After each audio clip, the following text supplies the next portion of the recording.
Hello, this is your health and fitness diva. You can follow me on Instagram at health and fitness diva, all one word, health fitness diva.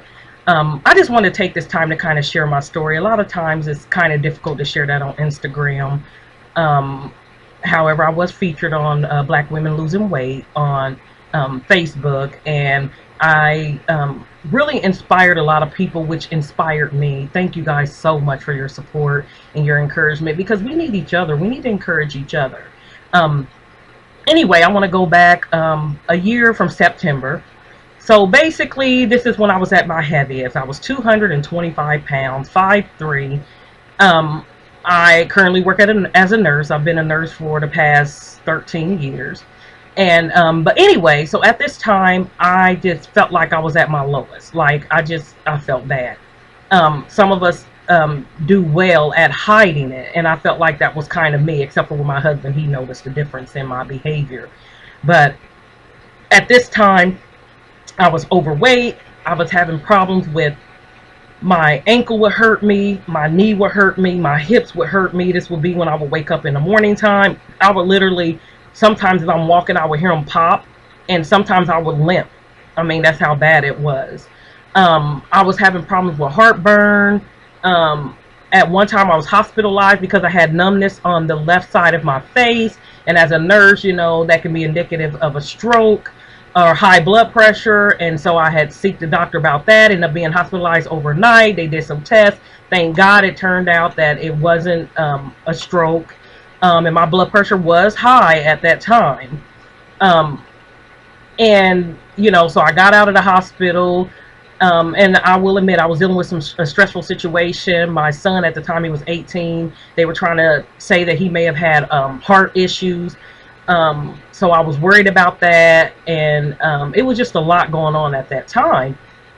So anyway, um, one day at church, you know, I knew that I wanted to do something. I thought I need to do something to make myself feel better. And at that time, I have to be honest, I thought if I was thinner, I would feel better. um, Although I wasn't doing anything about it. So it's kind of like a vicious cycle because I felt bad about myself, and I'm an emotional eater. I would drink pops, and I would eat a lot of carbs, milk and cookies, sweet cereal, bagels, pancakes, anything sweet. I love cookies, donuts. I mean, it was just ridiculous. That was literally what my diet consisted of every day. I didn't eat a lot of food, so to speak. You know, I didn't eat a lot of, like, you know, meat and vegetables. I would eat a small amount of that, but then afterwards I would eat 6 cookies, you know. And so my diet consisted of a whole lot of carbs. But anyway, let me go back because I have a tendency to skip. Sorry. Um, so one Sunday I was in church, and a girl that I used to go to Zumba with, God bless her, she is very consistent. She's been consistent for years. She had approached me and was telling me that there was a new Zumba instructor because she knew I liked Zumba, but then they switched instructors and I didn't go anymore. Still paying a membership at the Y, but not using it. You know, how much sense does that make, right? So she approached me, and I thought, I'll try it. I'll be there tomorrow. And because it was on Mondays and Wednesdays. So the next day I ended up going, and oh my God, I was hooked because I like to dance. I've loved to dance since I was a kid. At church, you know, we get an opportunity to dance at church, and I love to dance at church as well. And so I went to Zumba, and I absolutely loved it. I was hooked from that point on. However, it was hard to keep up. I mean, I was having more burn. I could barely breathe. My legs hurt. I would literally walk out of there with my legs wobbling.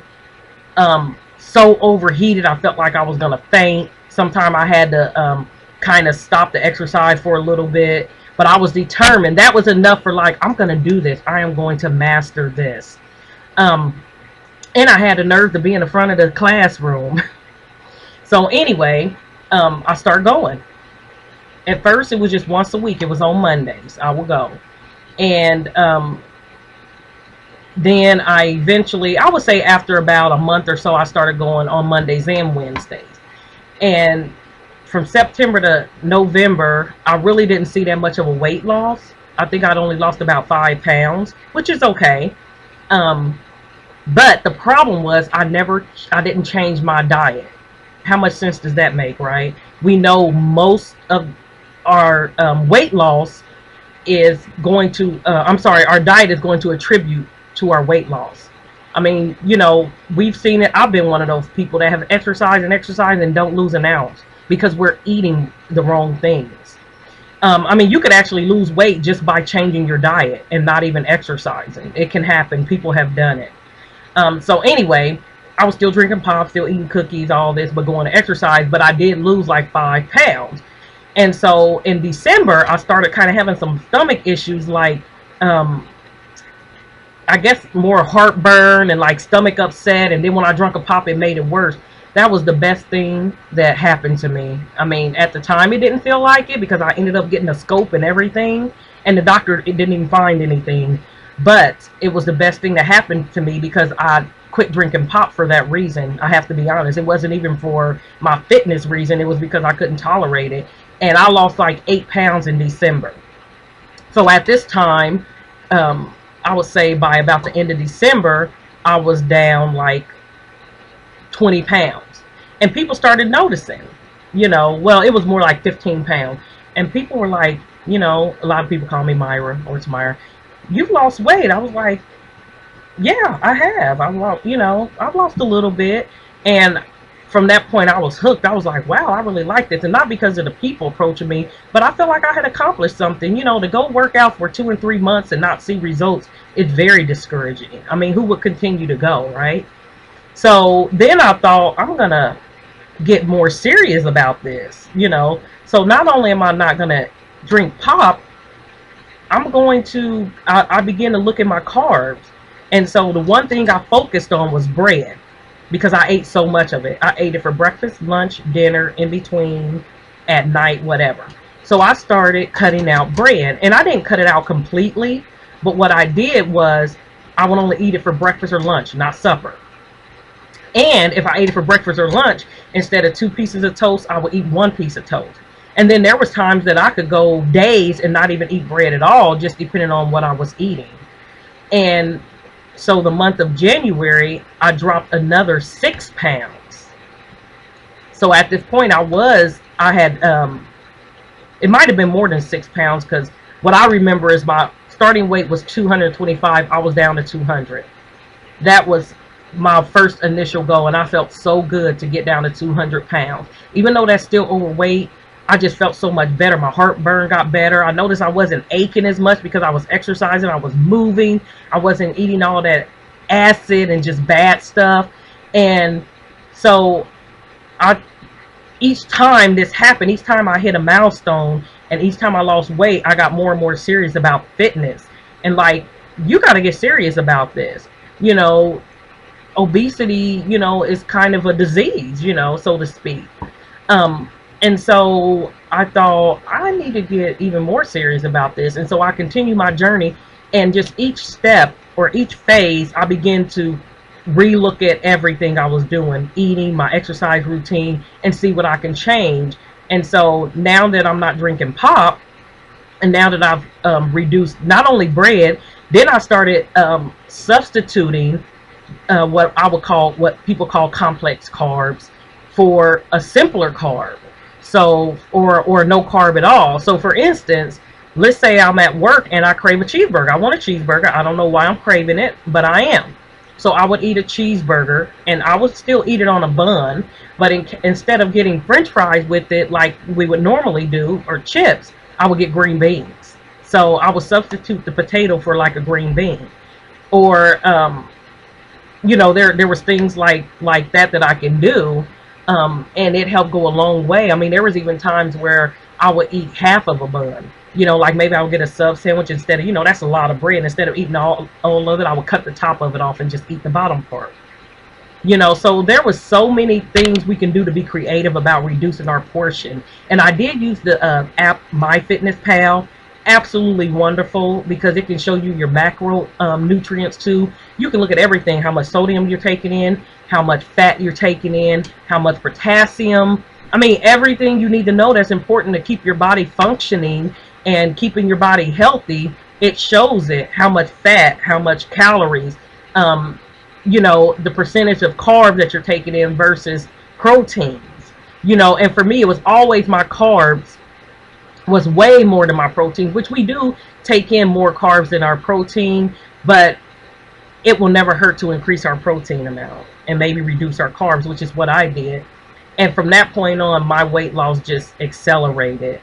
Um, Now, I did have weeks that I was plateau and I just didn't understand what was going on, but I kept at it, and I have no doubt that I was losing inches, because even though the scale wasn't moving, my clothes were getting smaller. I'm sorry, bigger.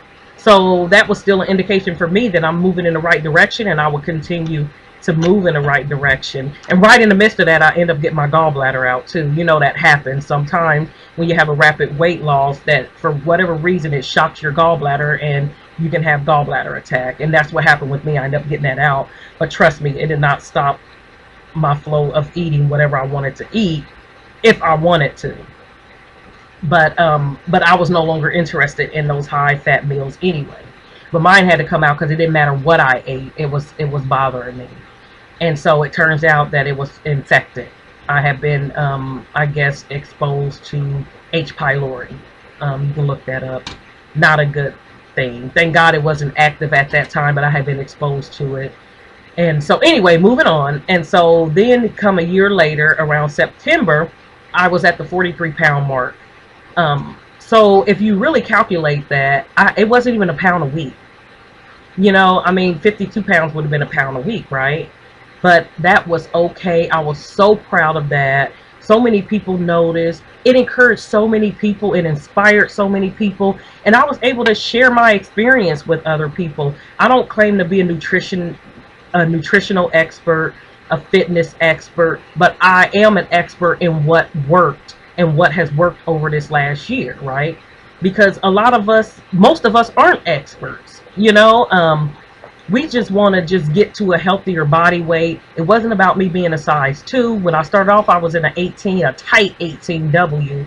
At this point, I'm in a 14, which I'm absolutely fine with that. But I'm not at my goal yet. I still plan to lose about 30 more pounds. I would like to get between 140 and 150.